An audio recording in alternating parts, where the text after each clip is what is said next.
Olá! Seja um apoiador ou uma apoiadora do Fora da Política Não Há Salvação. A gente está buscando esse apoio para melhorar a qualidade de cada um dos episódios, aprimorando o som, melhorando a produção de cada um deles.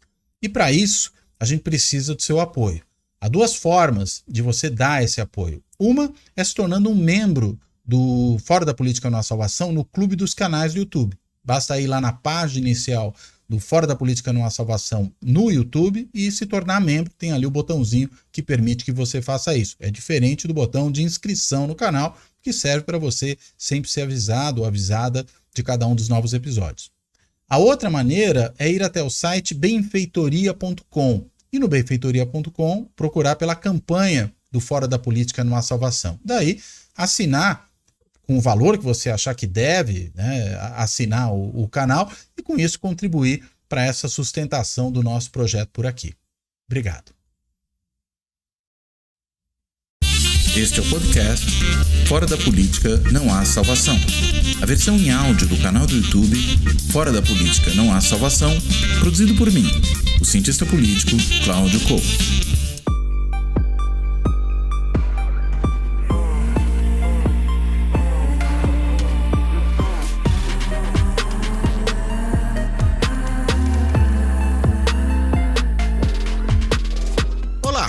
Este Fora da Política Não Há Salvação vai tratar da questão de gênero e política, não só no Brasil, mas num olhar mais de perspectiva latino-americana. E para isso nós temos uma convidada super especial, que é a professora Flávia Biroli. A Flávia, ela é professora do Departamento de Ciência Política da UNB, Universidade de Brasília, foi presidente da Associação Brasileira de Ciência Política, a ABCP, mas, curiosamente, a Flávia não fez a sua pós-graduação na área de Ciência Política, mas na área de História Política. Mas toda a sua trajetória profissional como docente, como pesquisadora, é na área de Ciência Política e, não à toa, ela presidiu a nossa associação da área, a Associação de Ciência Política. E a Flávia tem uma série de estudos, ela vem já há bastante tempo desenvolvendo estudos sobre a questão de gênero. Né? Não só sobre a questão, por exemplo, do feminismo, mas sobre a questão de gênero no sentido mais amplo.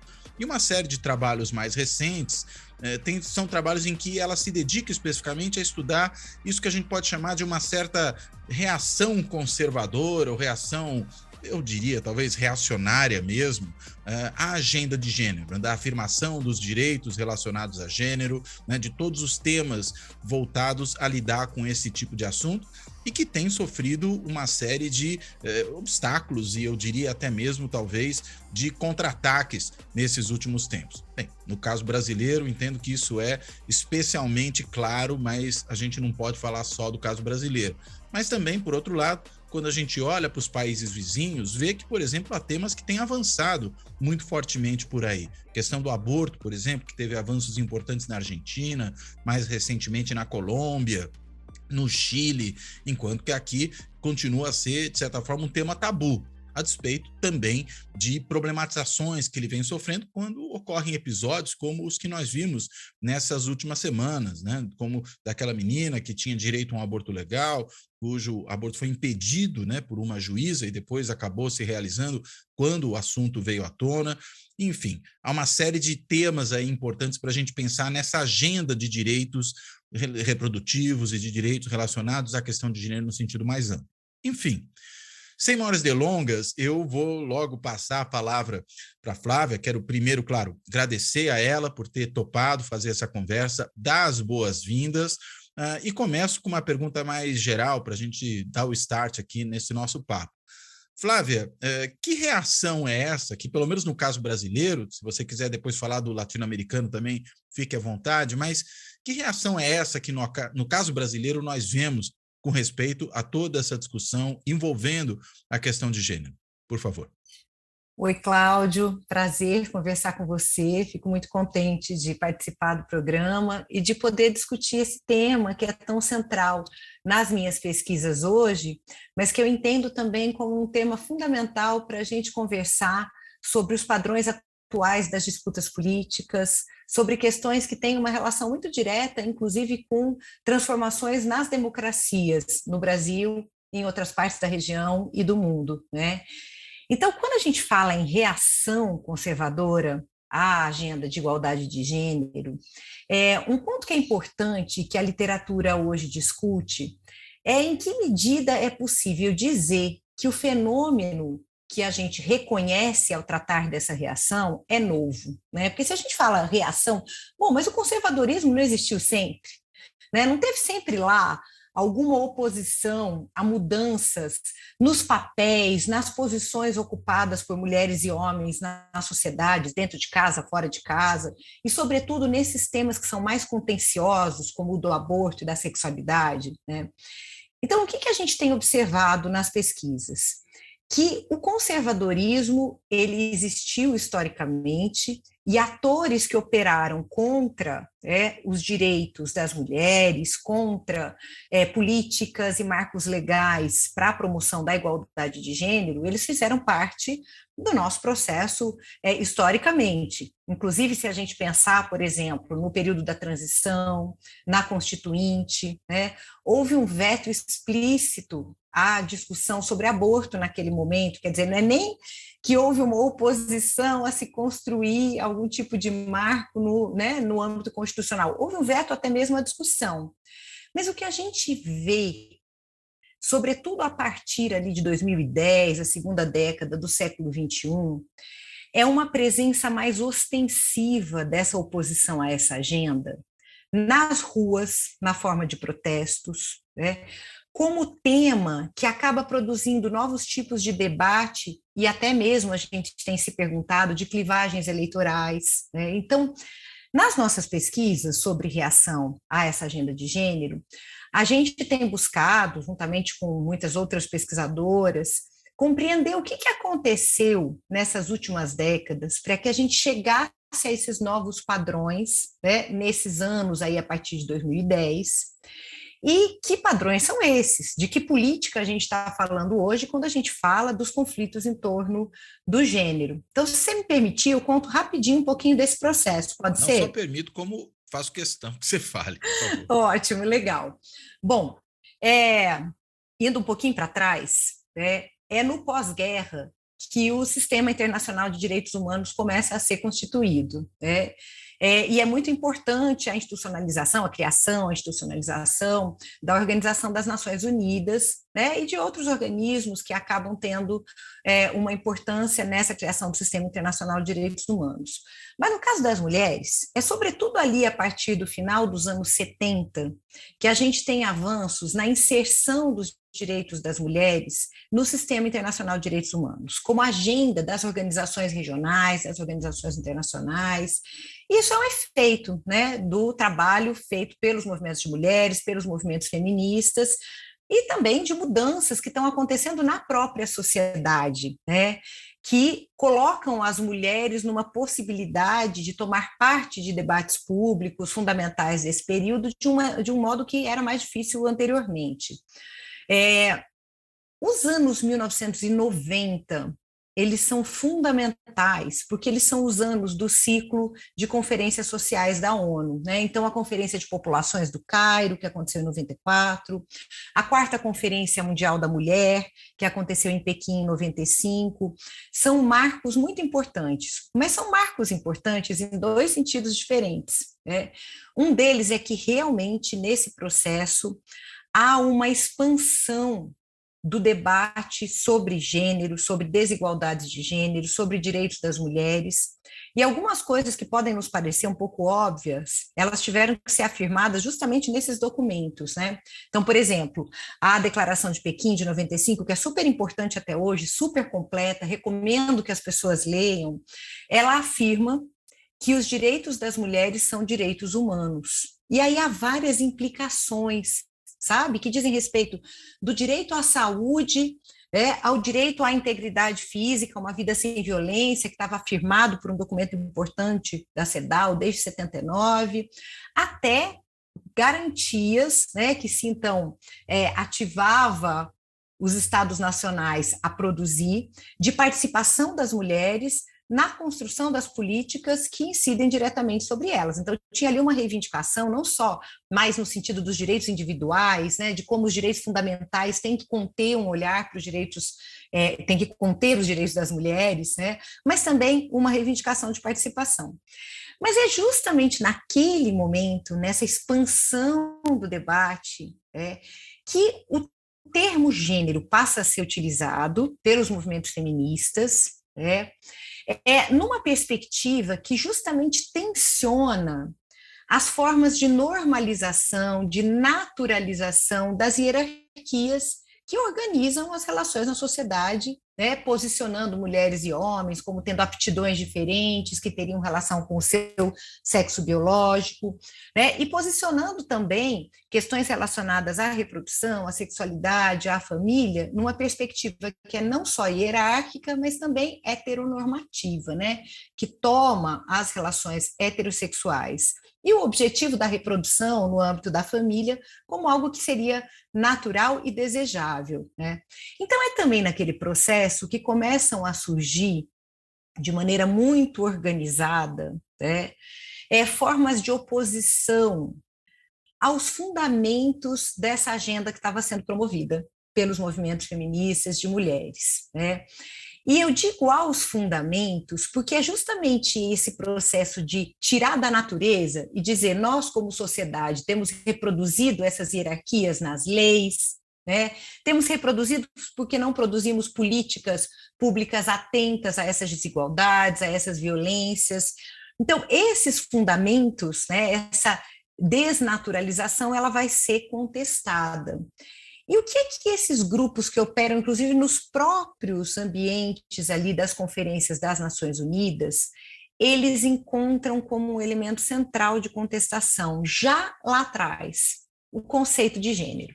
Porque o conceito de gênero trazia essa perspectiva de que é preciso olhar não só para as mulheres, mas para as relações que se estabelecem, que essas relações elas são um produto de decisões, da reprodução de violências, Então, já surge ali naquele momento essa noção que está circulando nas eleições brasileiras, em eleições em outros países latino-americanos, de que haveria uma ideologia de gênero. E aí, gênero como diferente de sexo, né? Gênero como diferente de sexo, porque gênero é justamente aquilo que traz à tona, primeiro, uma perspectiva relacional, não é o sexo como uma característica de indivíduos, mas é quais relações socialmente, culturalmente se estabelecem e como as nossas instituições elas inscrevem essas relações de uma forma ou de outra nos seus marcos, em termos legais, de políticas públicas. Então, afasta-se da noção de sexo na mesma medida em que se afasta da ideia de que as hierarquias são naturais ou de que as posições de mulheres e homens na sociedade decorrem da biologia, da fisiologia. Então, a noção de gênero, ela traz já um questionamento, ela traz um olhar para as relações instituídas socialmente e traz um questionamento. Quando essa oposição à agenda de igualdade de gênero traz a ideia de que se trata de uma ideologia, o que esses grupos estão dizendo é, olha, toda essa contestação, todo o conhecimento em que essa contestação se diz basear-se, tudo isso é ideologia. Tudo isso é a promoção de uma ideologia, e começa a se construir algo, Cláudio, que circula muito hoje. É uma ideologia promovida por uma elite. Não é aquilo que está no povo, que está na base da sociedade, que está nas maiorias cristãs, isso vai aparecer demais, quando se pensa no caso do Ocidente. Embora esses grupos, naquele momento, eles tenham feito alianças muito interessantes já desde então, que reaparecem agora na política externa do governo Bolsonaro, com os países de maioria islâmica. Então, aparece já ali a ideia de que existe uma promoção de uma ideologia, essa tal dessa ideologia de gênero tem a sua primeira formulação no contexto de Pequim de 95, por isso que eu trouxe isso. Já se fala em ideologia de gênero lá? Já se fala em ideologia de gênero, para combater o uso do termo gênero e a expansão do debate e da incorporação a esses documentos de direitos, sobretudo direitos reprodutivos e direitos sexuais. Então já se fala lá. E se fala a partir de um texto que foi escrito por uma ativista estadunidense católica. O primeiro documento que apareceria com o uso dessa noção de ideologia de gênero na América Latina, ele é de 98 e é um documento da episcopal peruana. É no Peru que aparece pela primeira vez essa noção na América Latina. Então você vê, está lá atrás. E aí eu vou te dizer, eu estudo gênero desde gênero e política, questões relacionadas à participação política. Logo em seguida, a gente fez uma pesquisa ampla sobre conflitos relacionados ao direito ao aborto no Brasil, desde 2003. Eu não trabalhei com gênero no meu doutorado, no meu mestrado, foi quando eu comecei a trabalhar na UNB que eu comecei a fazer pesquisa sobre gênero e política, mulheres e política. E eu só comecei a ouvir falar na tal da ideologia de gênero ali, em 2013, 2014, na discussão sobre o Plano Nacional de Educação, que talvez algumas pessoas se lembrem disso. No Brasil, isso, né? Você quer dizer? No Brasil, mas em geral também, em termos latino-americanos. As minhas colegas latino-americanas também passaram pela mesma situação. Então, por que essa expressão, que estava lá já em documentos, contrários a essa incorporação, né, desse debate mais relacional, que descolava a crítica às hierarquias da natureza, do que seria uma natureza dos sexos. O que é isso que apareceu lá nos anos 90? A gente que estuda o tema há tanto tempo vai ver, de fato, como uma questão e ouvir pela primeira vez circulando só depois de 2010, no caso brasileiro, 2013, 2014, né? Bom, aí vem um aspecto importante do que é novo nessa reação, né? Essa forma atual da oposição à agenda de gênero e à promoção da agenda de igualdade de gênero e dos direitos sexuais e reprodutivos como parte da democracia, como parte dos direitos humanos, né? Essa oposição começa, sobretudo, no âmbito da Igreja Católica, nos anos 90, e há toda uma elaboração teológica que afirma a complementariedade entre homens e mulheres, baseada numa caracterização de que decorreriam competências distintas e complementares a partir do sexo biológico. Isso está na Igreja Católica, nas formulações já a partir dos anos 90, e é assim que surge a tal da ideologia de gênero como uma expressão para se combater essa influência maior que o feminismo passa a ter, né, nas agendas, no debate público, no debate no âmbito das organizações internacionais, nesse momento. Mas quando a gente chega, e depois de 2010, ideologia de gênero passa a ser uma expressão utilizada nos parlamentos. Então, aqui, por exemplo, no Brasil, quando foi discutido o Plano Nacional de Educação, parlamentares, sobretudo parlamentares religiosos conservadores, diziam, né, não ao debate sobre gênero no Plano Nacional de Educação, com base na ideia de que ele traria a ideologia de gênero para as escolas, né? Eu fiz uma pesquisa que olhava para um outro elemento, além dessa circulação nos congressos nacionais, que é como é que nos protestos de rua pela América Latina, 2016 é um ano super importante, a expressão ideologia de gênero começa a aparecer em todo canto, Cláudio. Aí é assim, no Equador, no México, no Peru, no Paraguai, na Argentina, né? Então a gente começa a perceber que esse fenômeno, ele tem uma linguagem nova, ele tem uma expressão política de novo tipo, na medida em que há uma conexão entre o que começa a acontecer em espaços institucionais da política e protestos de rua que ocorrem em diversas partes da região ao mesmo tempo e que repetem a linguagem, as estratégias de protestos ocorridos na Europa a partir de 2011, 2012. Então, isso começa, nas pesquisas, esse é um primeiro questionamento, né? Puxa vida, do que a gente está falando, né? Até hoje eu ouço colegas falando dessa coisa de ideologia de gênero, do combate ao gênero, como se fosse uma coisa do bolsonarismo, né? Não é. O Brasil tem características específicas de que a gente pode falar, mas não é. A gente está falando de uma reação que ela é transnacional, ela se manifesta nos contextos nacionais de maneira específica, né? Ela tem aparecido, como eu falei, com uma linguagem compartilhada, ela é ativada por organizações, a base são organizações contrárias ao direito ao aborto, mas essas organizações foram se refazendo também como organizações pró-família, né, pelo mundo.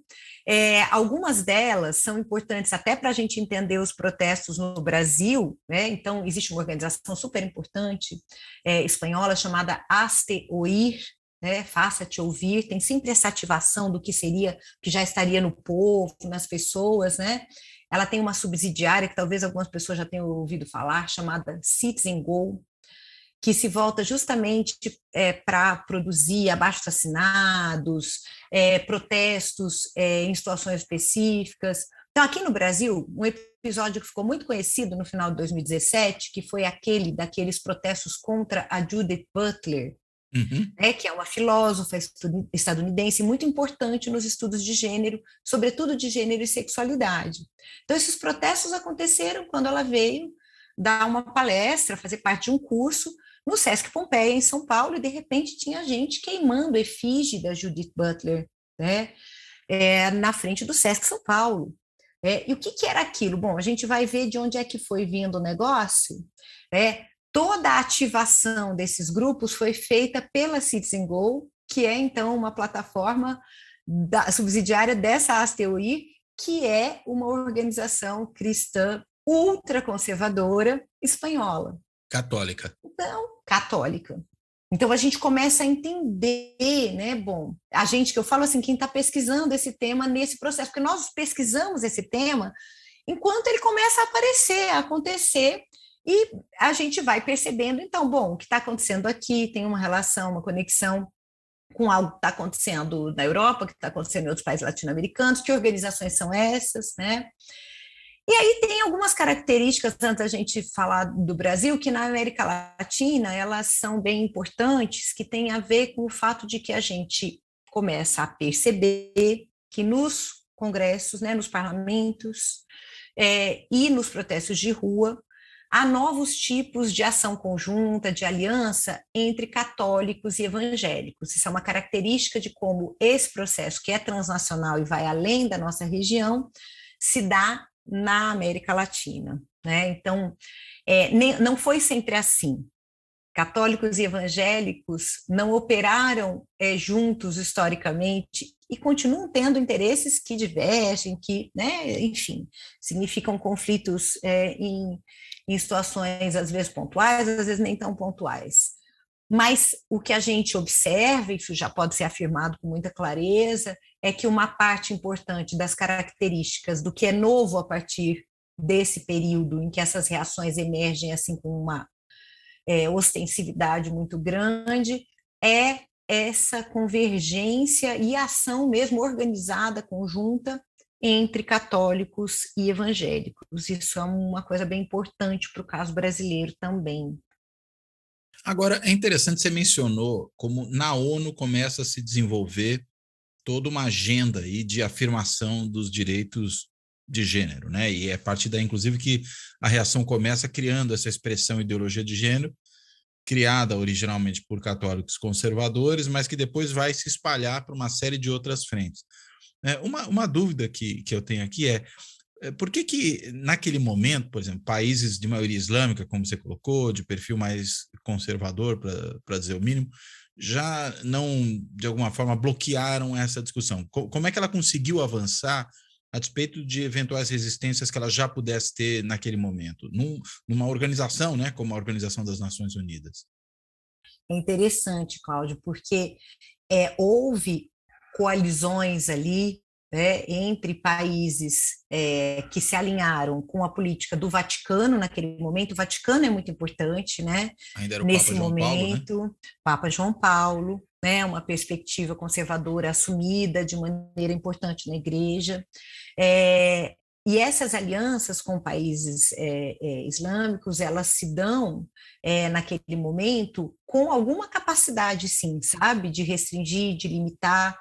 Inclusive, uma antropóloga brasileira que conhece muito bem esse processo como estudiosa e como participante, que é a Sônia Correia, ela descreve num texto de uma maneira muito detalhada como foram as negociações na medida em que os grupos feministas, de mulheres, participando desses processos no Cairo e em Pequim, um ano só depois do Cairo, são surpreendidos com o fato de que esses grupos eles queriam vetar o uso do termo gênero. Isso não é uma coisa que estava colocada antes. Então, quando houve a Eco 92, a Sônia já descreve um pouco que ali também o conflito estava colocado. Aí, em 94, né, Conferência de Populações, a questão dos direitos reprodutivos, do planejamento familiar, do direito ao aborto, aparecia de uma maneira forte, numa linguagem da época, muito voltada para se procurar avançar numa agenda de planejamento familiar, né, de direito a anticonceptivos,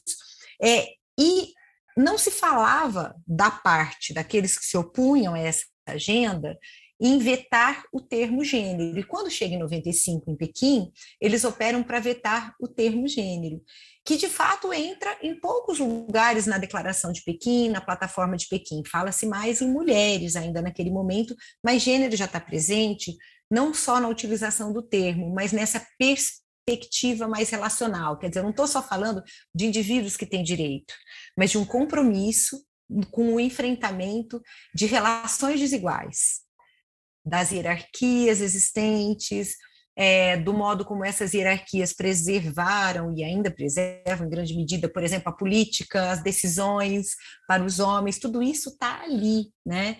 Então, essas coalizões foram capazes de delimitar algumas discussões, elas atingem de maneira mais forte o debate sobre direitos reprodutivos e sexualidade, são as duas agendas sempre mais contenciosas, mas há também ali um momento em que há uma atuação, uma abertura, né, por parte de Estados-membros e compõe-se um ambiente mais favorável né, no âmbito das Nações Unidas para a incorporação dos próprios debates numa perspectiva mesmo nova, né, que traz as mulheres como sujeitos. Eu acho que esse que é o ponto muito central, né?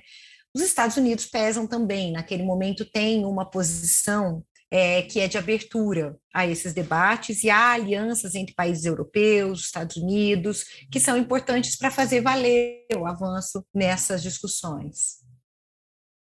Agora, isso aqui é uma coisa que quando chega no Brasil, né, chega um Brasil, vamos dizer, um país predominantemente católico, ainda até os anos 90, embora crescentemente evangélico, mas parece que não tem, você mesma colocou, né, que quem pesquisava isso não percebia de maneira muito clara esse conceito ali transitando, mas ele de alguma forma estava ali, digamos, latente, né, estava pronto para começar a eclodir em algum momento.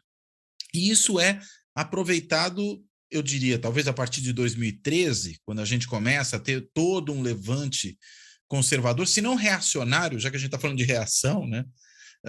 E aí essa expressão é instrumentalizada de forma mais efetiva do ponto de vista político, inclusive questionando, você falou da Judith Butler, né, quando veio aqui no Sesc Pompeii foi recepcionada de maneira muito hostil, lembro bem que a pessoa perseguia, né, a Judith Butler na rua, né, para acusá-la de uma série de coisas, mas a gente também viu que foi um período em que se levantava muito uma expressão da Simone de Beauvoir, né, de que ninguém nasce mulher, né, todo mundo se faz mulher.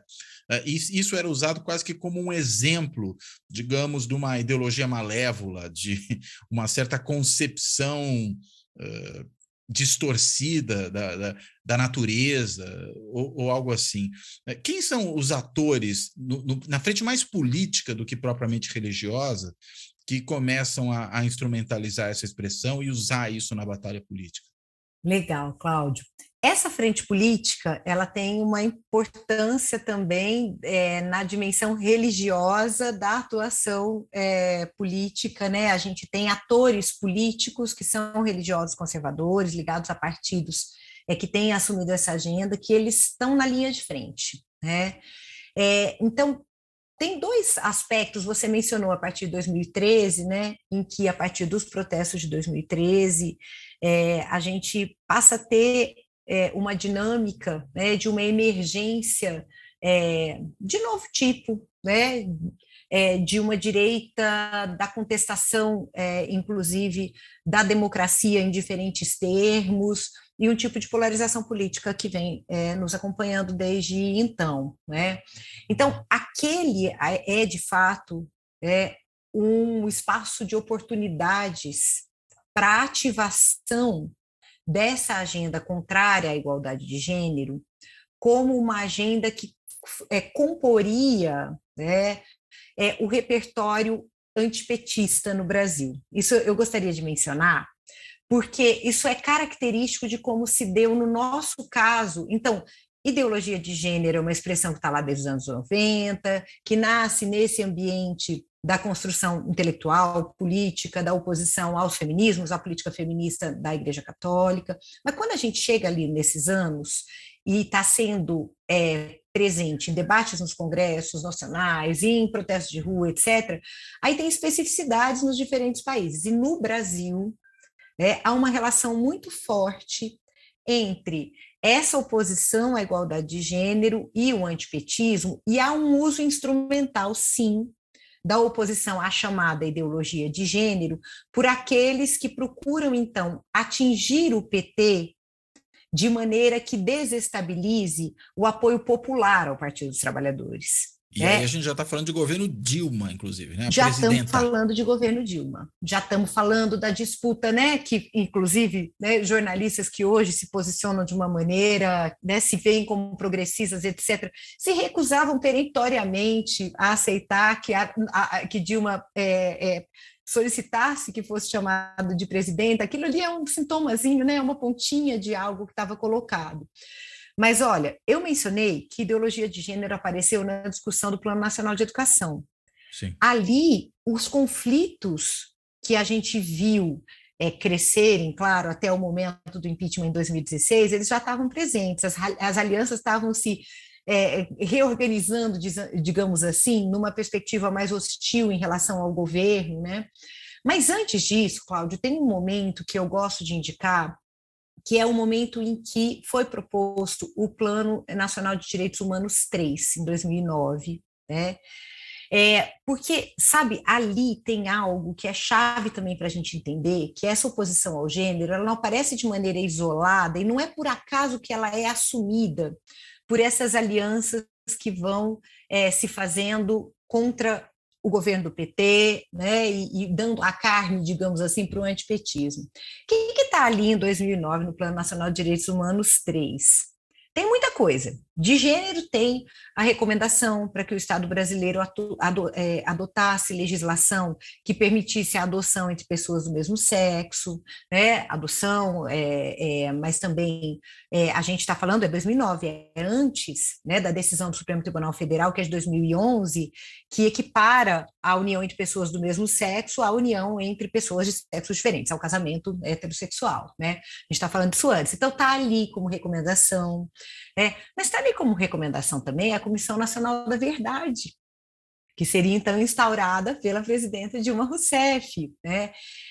Eu gosto de trazer isso porque quando a gente olha para como essas alianças vão se compondo na sua hostilidade a Dilma naquele momento, né, a gente tem atores, né, conservadores, religiosos e não religiosos, a gente tem atores que se mostram descontentes com a incorporação de agendas de direitos humanos em diferentes dimensões.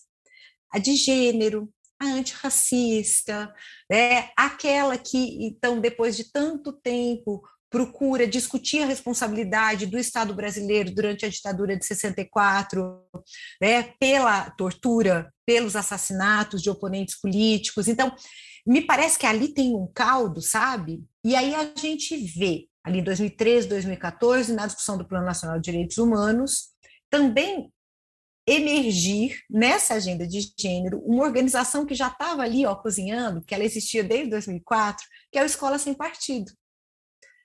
O Escola Sem Partido foi criado em 2004, né, pelo advogado Miguel Najib, que estava muito insatisfeito com o fato de que os professores, né, da sua filha, numa escola em Brasília, falassem do que ele via, então, como ideologias marxistas em sala de aula. Né?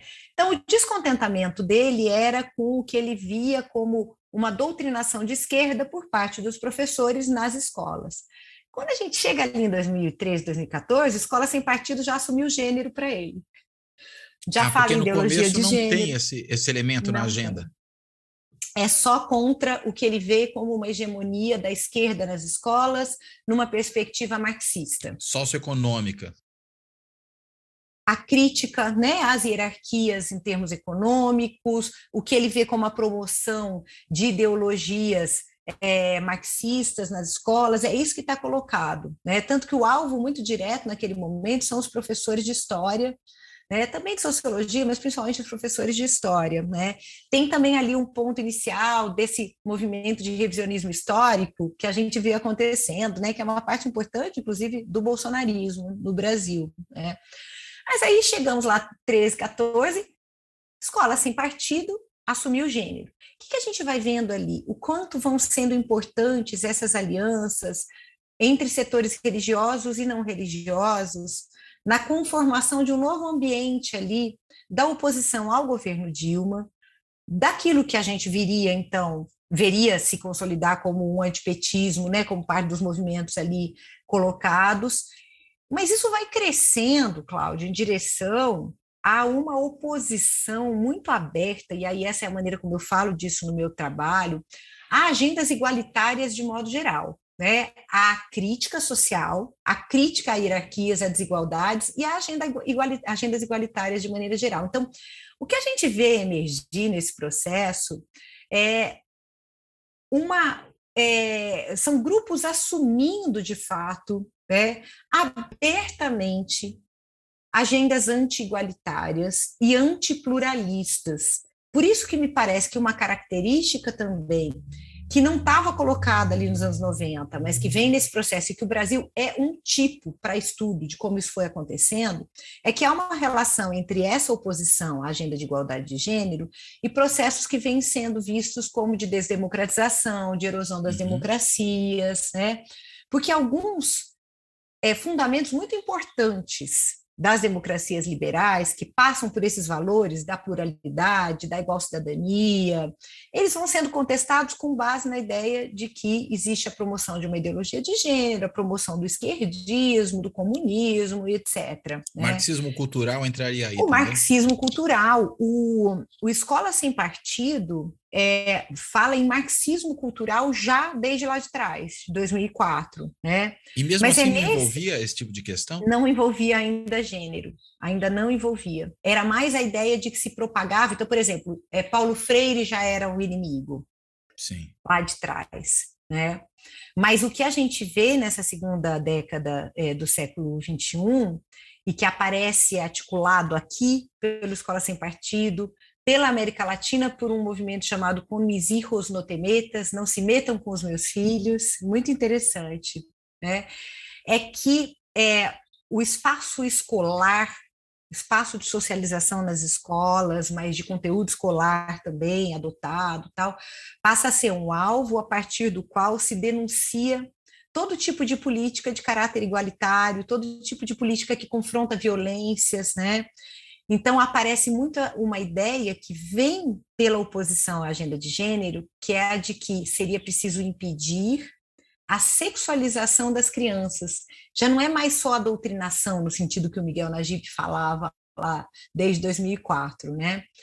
E aí, nisso, a gente se conecta com uma agenda que ela é muito forte em outros países latino-americanos hoje, no leste da Europa, que é a de oposição a qualquer conteúdo relacionado à sexualidade nas escolas.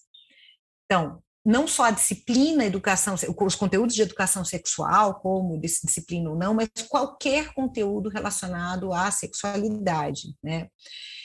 Mas como eu vim falando e como a gente observa, não se trata apenas da agenda de sexualidade, né, mas de todo um conjunto de agendas relacionadas à igualdade de gênero e de agendas igualitárias de maneira mais ampla.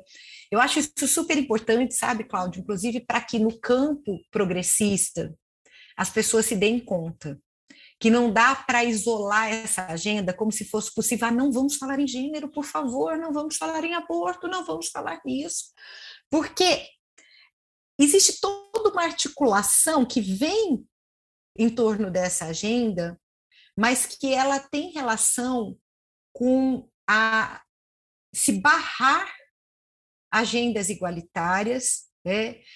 Se barrar, inclusive, um entendimento de que o Estado tem responsabilidade por combater desigualdades e violências, que isso é função do Estado, é função das políticas construídas no âmbito estatal. E o governo Bolsonaro tem feito de uma maneira muito interessante toda uma ação, construído mesmo uma linguagem, que é essa da desresponsabilização, em relação, isso é do Estado, em relação às desigualdades, às violências, isso se conecta diretamente, né? Então, por exemplo, quando o Bolsonaro sancionou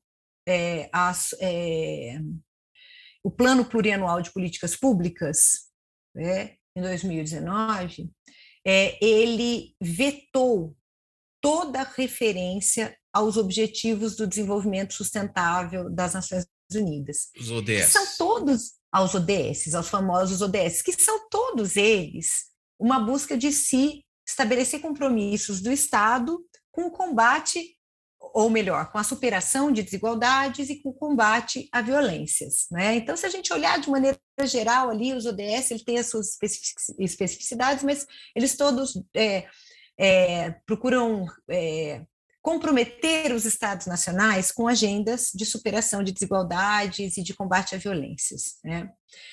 O ODS 5 é aquele que fala das desigualdades de gênero, das violências contra meninas e mulheres, mas o que o Bolsonaro fez lá, ele vetou toda a referência, dizendo duas coisas, que essa agenda era uma agenda estrangeira.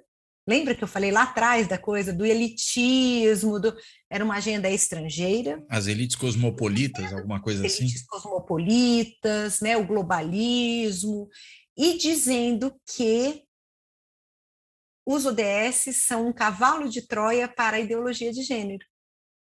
Dentre outras coisas, né? Pela inocência de nossas crianças, né? Como disse o Bolsonaro na votação do impeachment, né? Então é interessante, está muito no centro mesmo de algo que é mais do que instrumentalização, né? É a construção muito sólida mesmo de uma orientação anti-igualitária na política, disputando o sentido da democracia, não se autoapresentando como uma forma de autocratização, mas disputando o sentido da própria democracia, e não só disputa o Estado em termos de ocupação do Estado, né? Porque aí a questão dos atores, você tinha perguntado quem são os atores, né?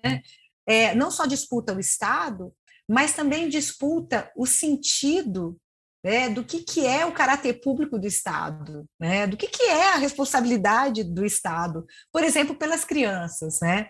Gente, a única agenda educacional do governo Bolsonaro é o homeschooling. Vocês já pararam para pensar sobre isso? É a única agenda, de fato, a qual eles dedicaram atenção, agenda substantiva, é o homeschooling. Sim. Que faz o quê? Desresponsabiliza o Estado. Torna a educação um problema de ordem privada, né? Como Exato. Se a educação fosse um problema privado, no máximo o Estado se ocupa, eu vou fazer uma distinção aqui, do ensino, mas não da educação. Educação onde você passa valores, você passa certas concepções e tudo mais. O ensino é meramente conteudista e a escola deve se ocupar só disso sem entrar em outras questões, né? Exatamente. E não se vê a escola, o processo de socialização, como esse processo em que a gente lida junto com as crianças, com os adolescentes, com o que é o país em que a gente vive, com quais são os problemas que estão ali inseridos no cotidiano mesmo da vivência das pessoas, né? Por isso você pode ensinar a criança em casa, né? Porque ela não precisa conviver com mais ninguém, afinal, nem estar submetida a isso. Exato. E a reivindicação do Escola Sem Partido, do Com Luis Hijos No Te Metas, que é esse movimento grande na América Latina, criado no Peru em 2016, é que os pais tenham o direito, né, a definir quais valores vão estar presentes na educação dos seus filhos. Então, é como se a gente não fosse capaz de, nas nossas diferenças, na nossa pluralidade, pactuar que alguns valores são importantes como sociedade, né? Isso é uma coisa super séria, né? Porque nós já vivemos em sociedades em que a desigualdade econômica e o racismo, eles produzem segregação, né? Segregação espacial mesmo, né? A gente já vive em sociedades no Brasil, na América Latina, em que essa segregação é parte do cotidiano da vida. Se a gente, então, reivindica que as crianças sejam educadas de maneira que não reconhece que a nossa pluralidade pode ser trabalhada, pode ser reconhecida como parte do que é, inclusive, um valor positivo na sociedade, mas não, cada um cria os seus filhos à sua maneira, de acordo com os seus valores, né? Como é que a gente pode, então, pensar, né, essa separação, os conflitos que são parte delas, né? Há uma intensificação, claro, né? Um afastamento mesmo, né? Do outro como alguém que vai sendo cada vez mais estranho, mas isso em sociedades complexas, né, em que a pluralidade é parte do que nós somos como sociedade, né? E aí a ideia de que você tem uma maioria, né, que não pode, de alguma forma, dar espaço a minorias. Pelo contrário, as minorias têm que se submeter às maiorias, para usar uma frase até que o Bolsonaro proferiu ainda durante a campanha, né? Ou as minorias se submetem, se curvam às maiorias, ou desapareçam. É assim que ele fala, né? Exatamente. E certamente está pensando nesse tipo de coisa, né? Nesses protestos, Cláudio, que eu estudei pela América Latina em 2016, eles falam muito em maioria cristã. Se ativa muito a ideia de maioria cristã contra uma elite, e aí essa elite é muitas coisas, né? Essa elite é o feminismo, essa elite são os movimentos de direitos humanos, essa elite é a ONU, né? Então ela é estrangeira.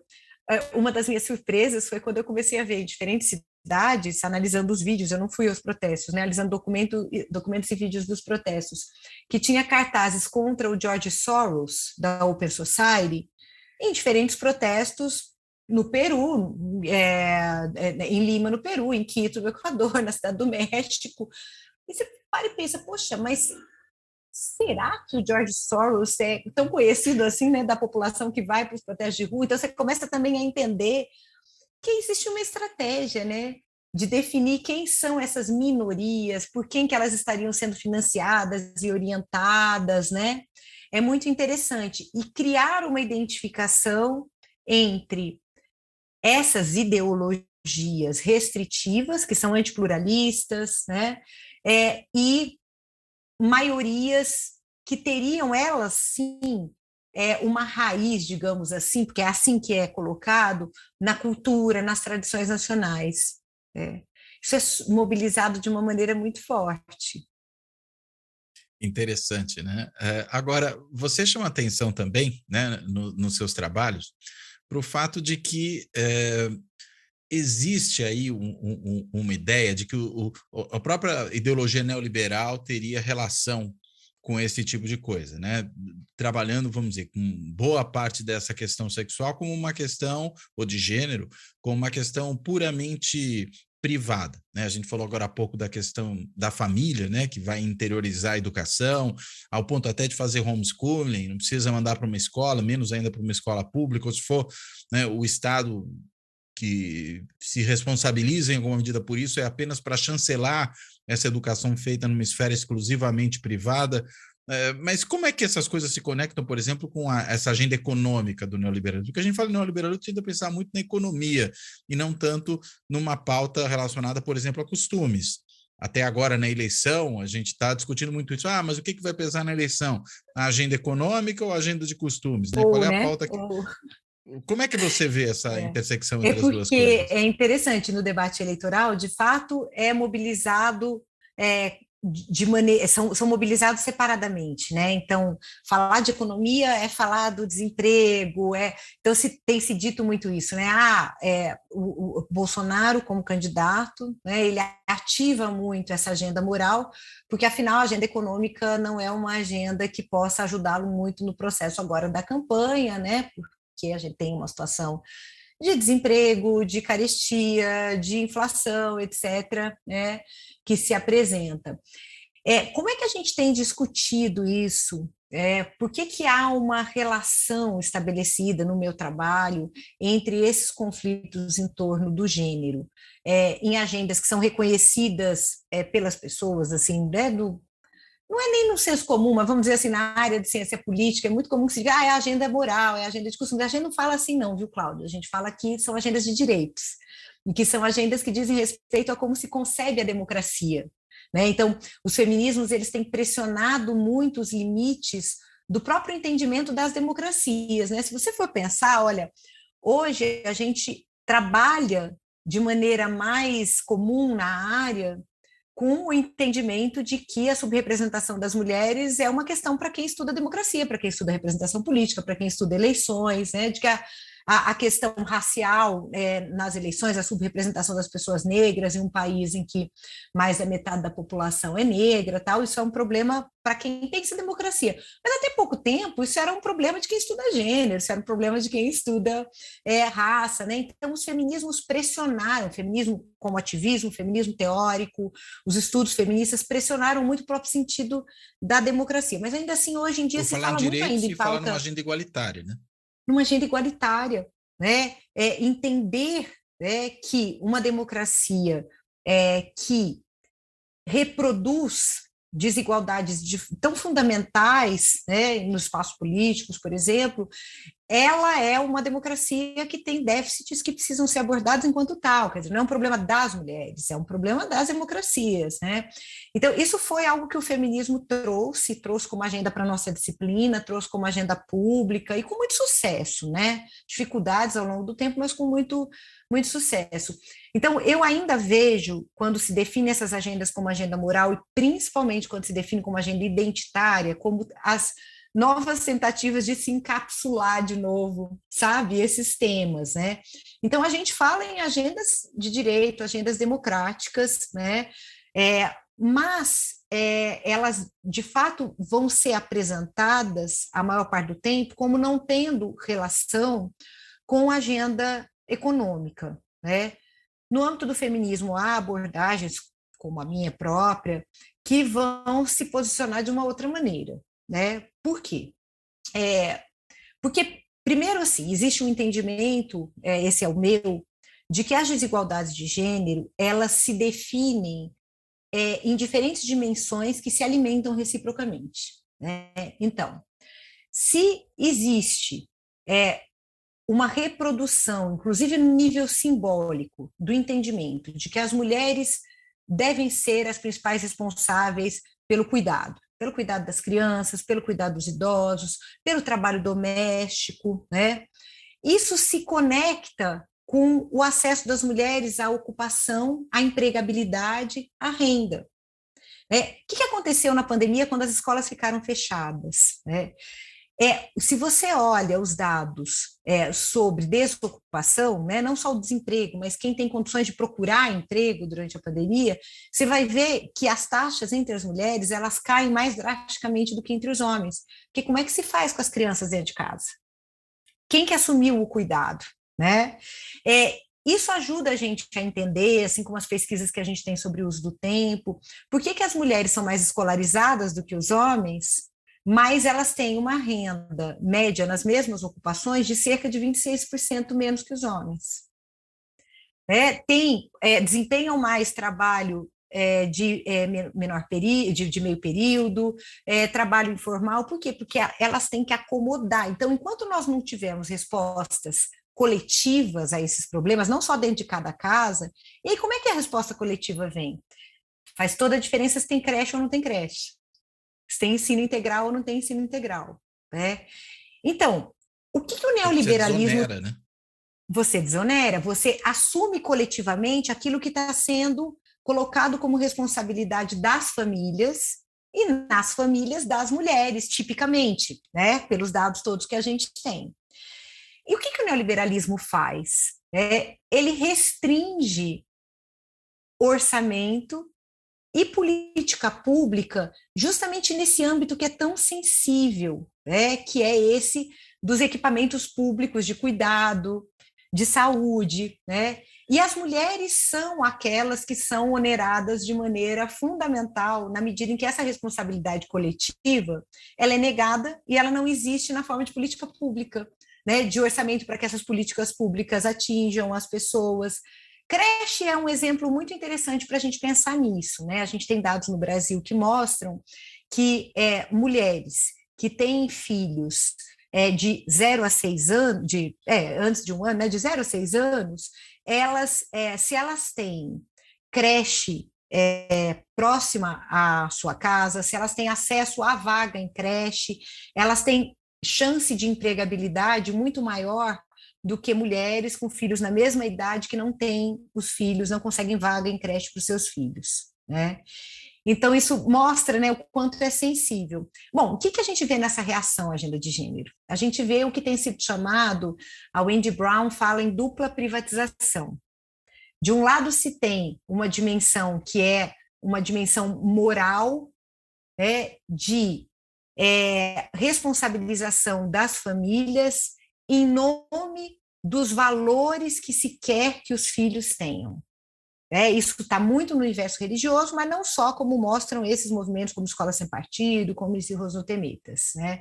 Então, é uma privatização no sentido de que se assume que quem decide sobre que valores podem estar em circulação numa sociedade, quem controla o corpo de quem, que isso se dá na esfera privada, né?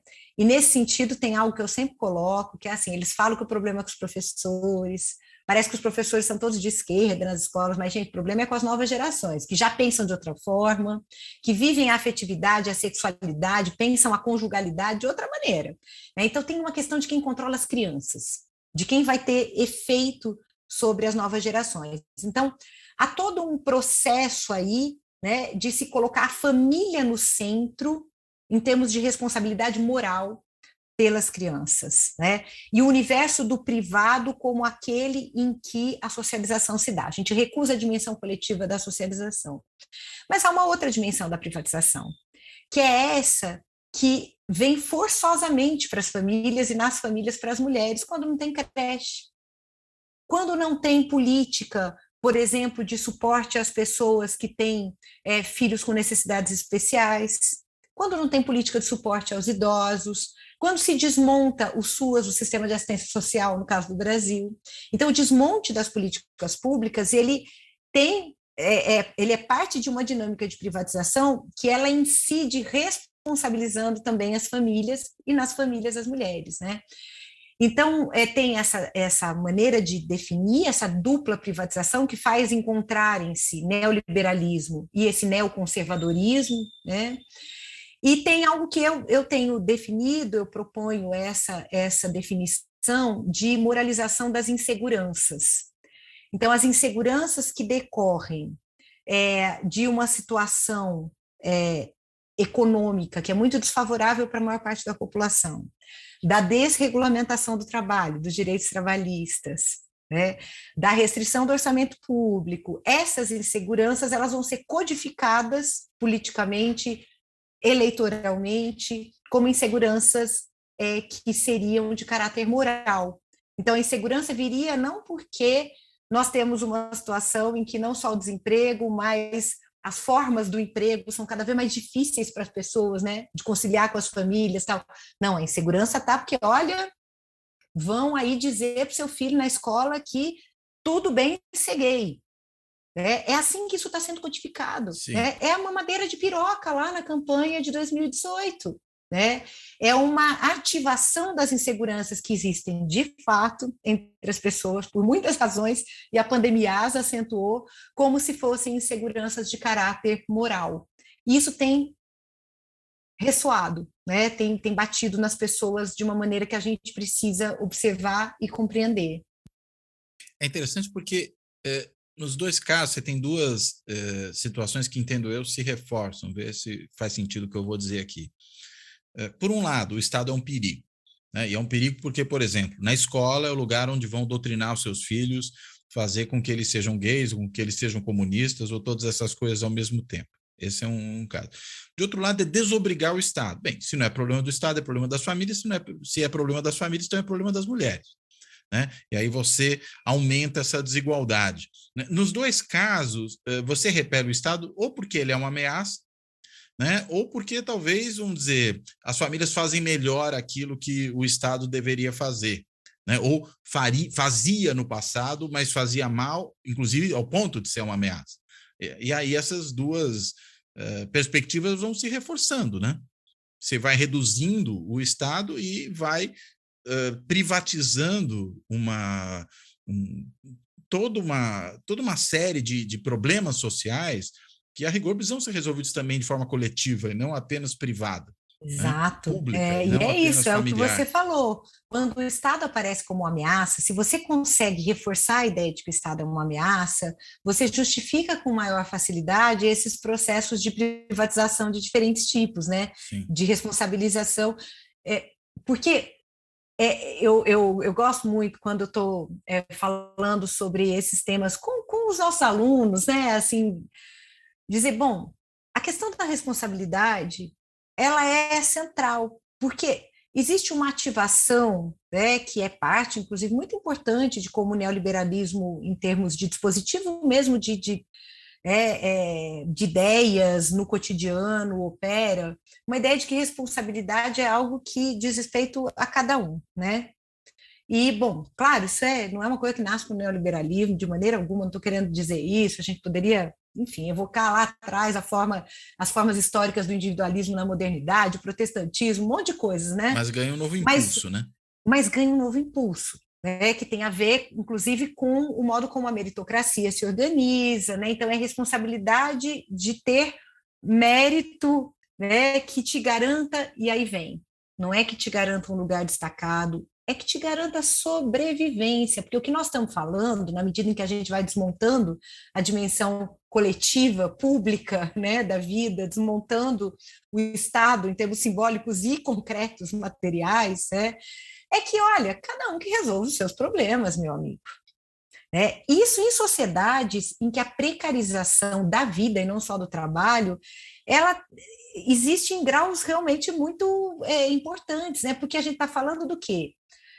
De uma situação de dificuldade de conciliar o emprego com a vida familiar, a gente está falando da violência urbana, a gente está falando de não só altos índices de desemprego, mas de mudanças nas legislações trabalhistas que fazem com que a pessoa estar empregada não significa de maneira alguma que ela tenha um mínimo salarial que permita uma sobrevivência muito modesta. É disso que a gente está falando, né? Então, na medida que você transpõe a responsabilidade para os indivíduos e para as famílias, né? Sempre gosto de lembrar aquilo que Margaret Thatcher dizia, né?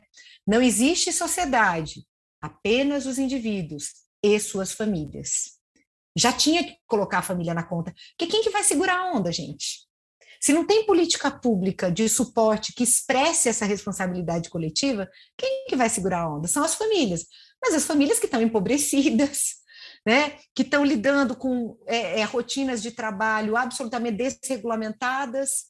Eu sempre digo também, Cláudio, que esse grupo que reúne o neoliberalismo e o neoconservadorismo no Brasil de maneiras muito extremas, é um grupo que fala em família o tempo todo, menos quando eles entendem que assalariado tem que trabalhar domingo, sem nenhum problema, não tem que ganhar de maneira diferenciada a hora extra quando trabalha no final de semana. Então, toda uma redefinição da legislação trabalhista. Aí dane-se a família e o convívio familiar, né?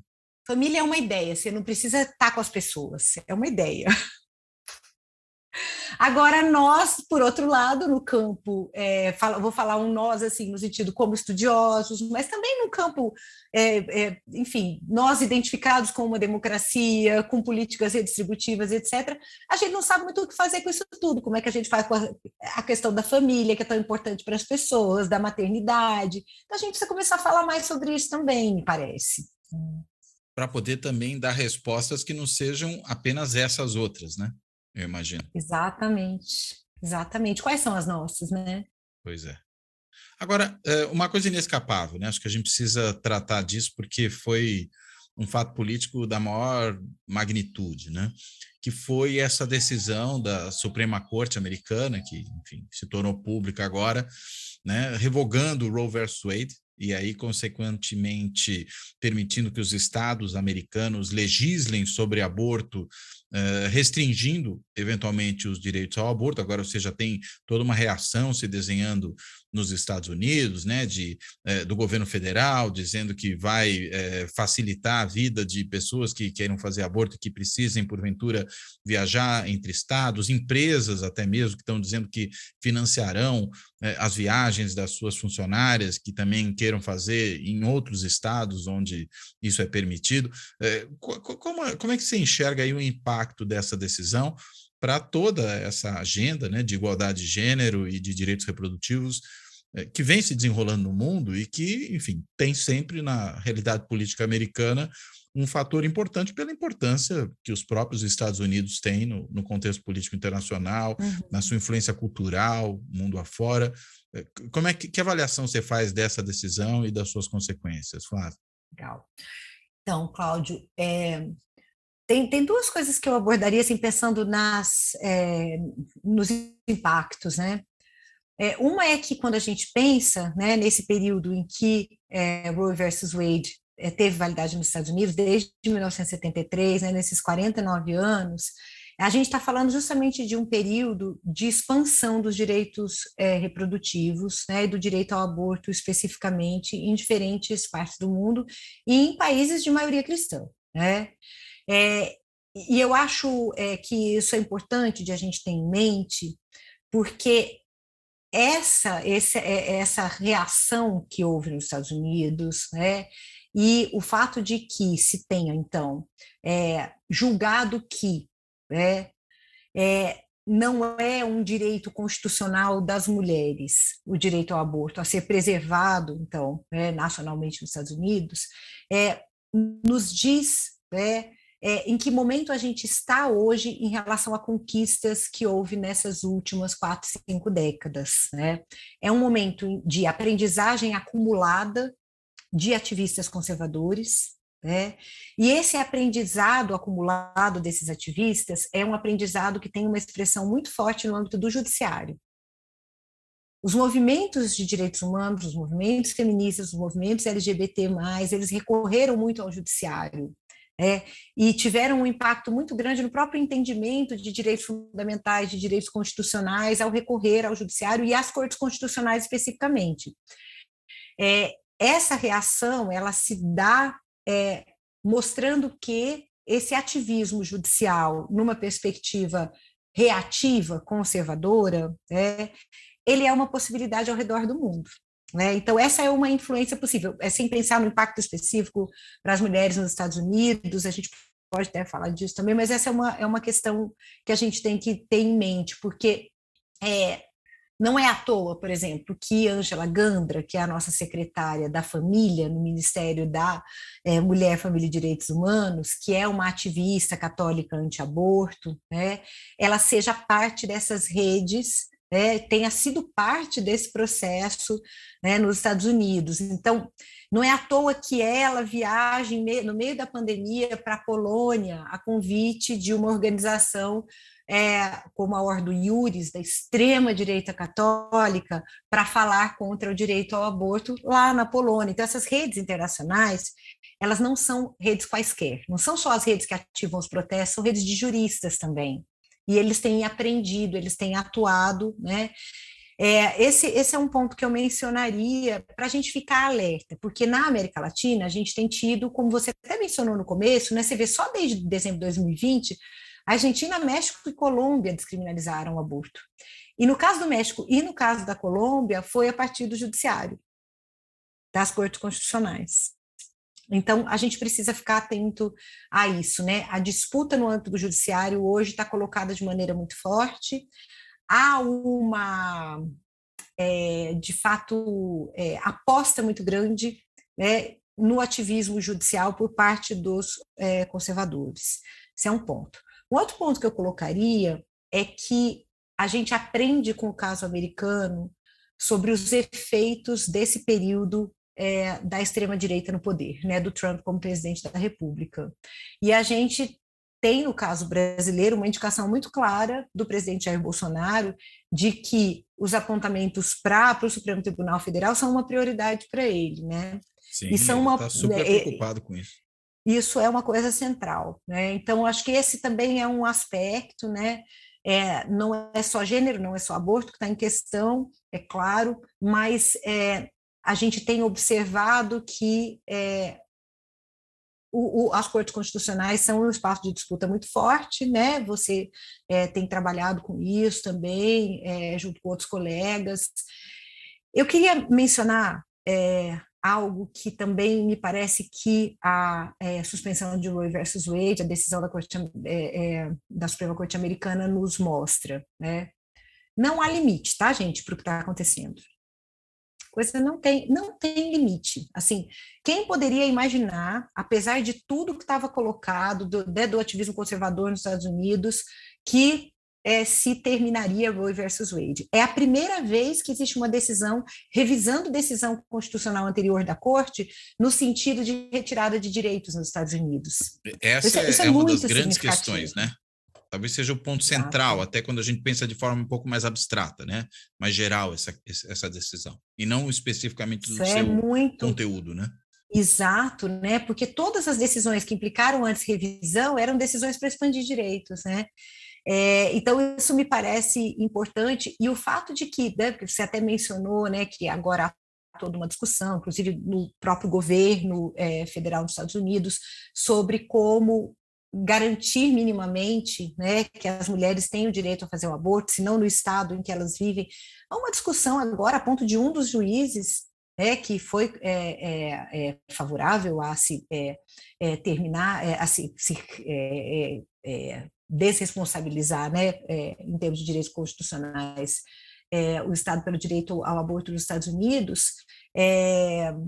Eu até deixa eu me recolocar, né? Um dos juízes que entende que esse não é um direito constitucional e que a Suprema Corte não podia, portanto, seguir com Roe versus Wade valendo, ele expressa a preocupação dele com que os estados em que o direito ao aborto não seja mais possível permitam que as mulheres saiam dos estados para interromper uma gestação em outros estados. Olha só, esse juiz, que era contra Roe versus Wade, que fez parte da maioria que acabou com Roe versus Wade, expressou isso, né? Vocês imaginem a que ponto se pode chegar. A gente está falando de um país em que há estados como a Flórida, em que proibiu-se a discussão sobre gênero e raça nas escolas, é proibido nas escolas da Flórida hoje a discussão, em que no Texas, raça inclusive, eles têm uma grande campanha contra o que está sendo chamado de Critical Racial Theory. Com ativação dos pais, uma coisa bem escola sem partido, assim, proibição de livros.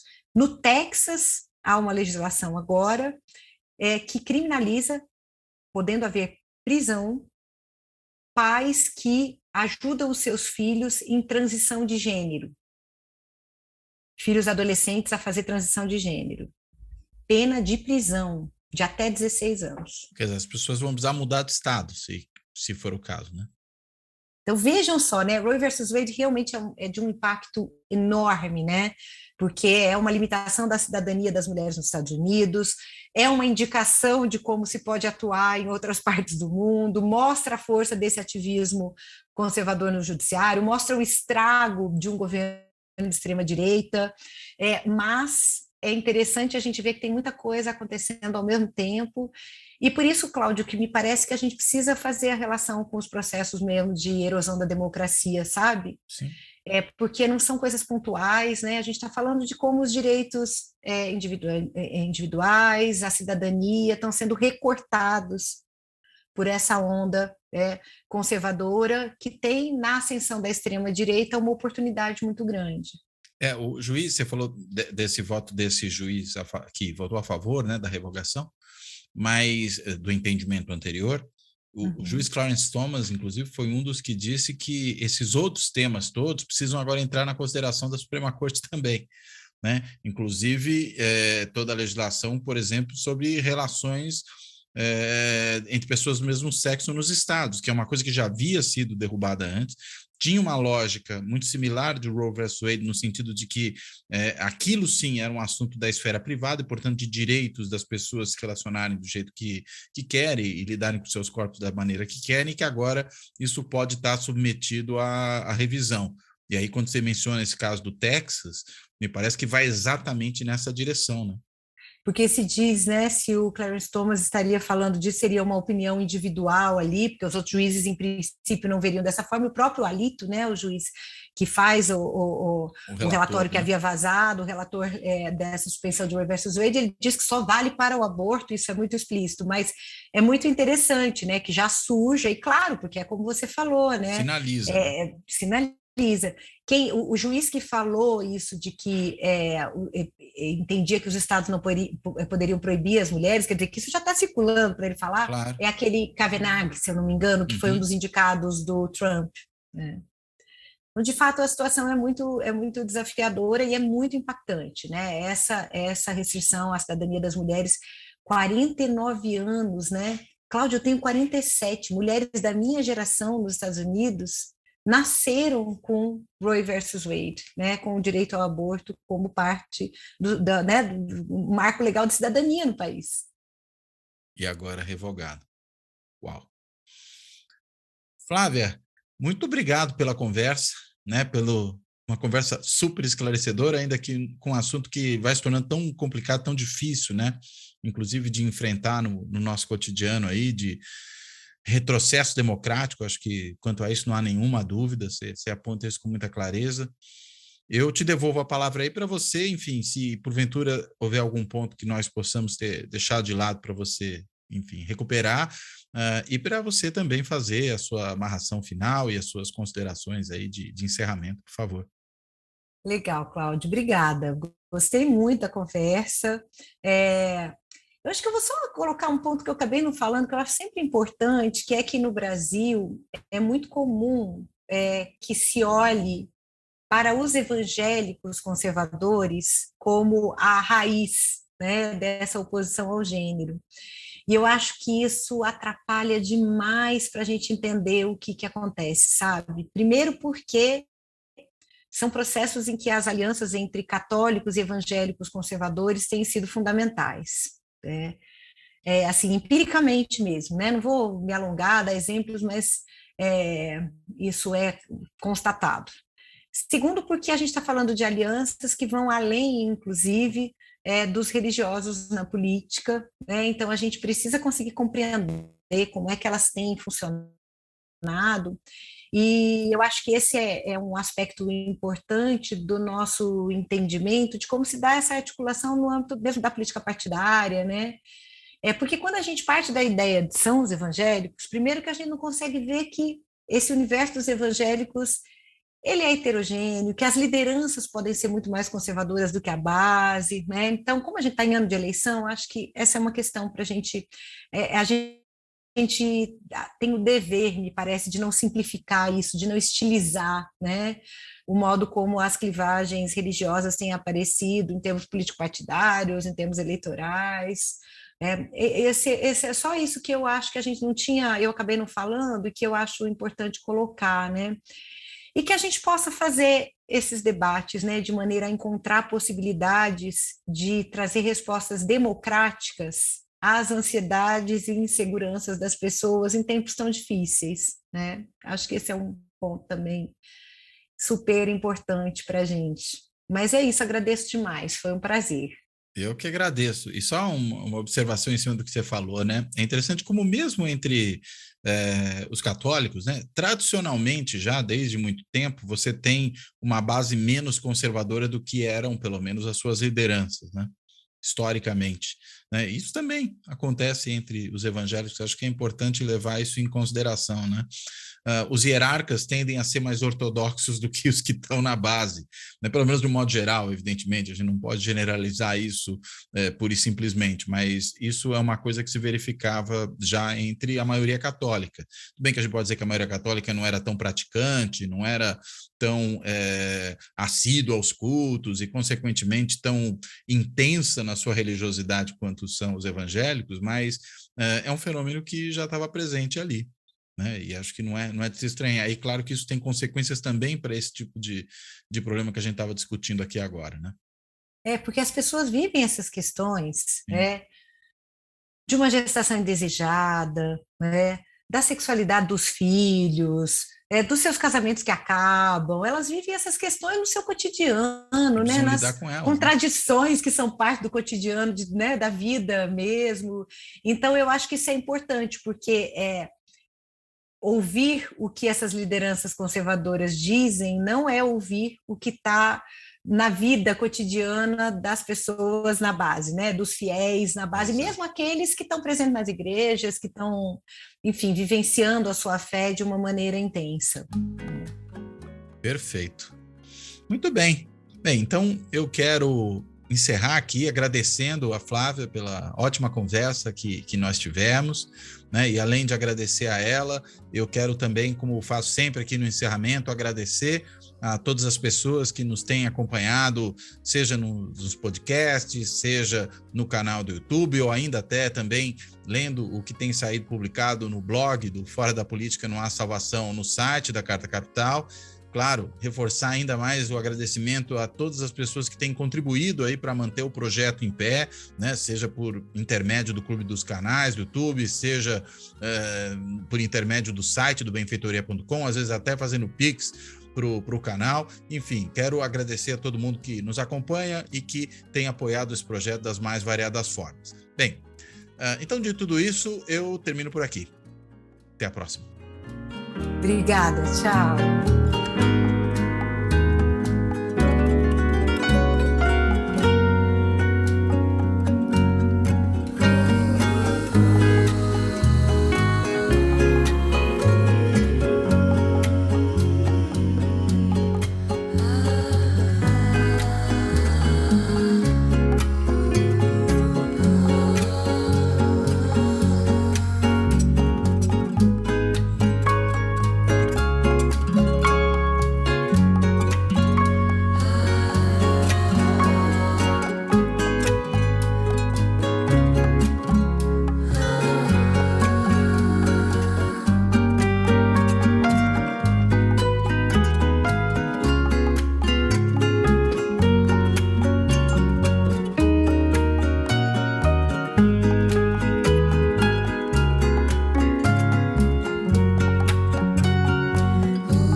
Fora da Política Não Há Salvação. Um podcast para discutir política. Também disponível no canal do YouTube.